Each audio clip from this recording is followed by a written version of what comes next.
Hello friends, welcome to English mania. আজ একটা নতুন শব্দ বলবো, সেটা হচ্ছে এক্লেসিয়াস্টিক্যাল। এক্লেসিয়াস্টিক্যাল তোমরা স্ক্রিনে দেখতে পাচ্ছ। এক্লেসিয়াস্টিক্যাল বানানটা বহুবার পরীক্ষায় এসেছে, আগামী দিনেও পরীক্ষাতে আসবে। এক্লেসিয়াস্টিক্যাল শব্দটা তোমরা চিনে রাখো। এক্লেসিয়াস্টিক্যাল হচ্ছে একটা অ্যাডজেক্টিভ ফর্ম। তার অ্যাডজেক্টিভ এক্লেসিয়াস্টিক্যাল যদি তোমাদের জিজ্ঞাসা করে কি বলবে? Church, CHURCH, church.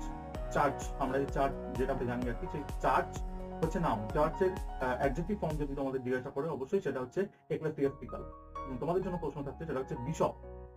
চার্চ যদি চার্চে যদি এক্লেসিয়াস্টিক্যাল হয়, তাহলে বিশপও চার্চের সাথে রিলেটেড। তো বিশপে কি কোনো অ্যাডজেক্টিভ ফর্ম আছে? সেই অ্যাডজেক্টিভ ফর্মটা কি, সেটা কিন্তু তোমরা তোমাদেরটা ইংলিশ মিডিয়ামের কমেন্ট সেকশনে কমেন্ট করে জানাবে।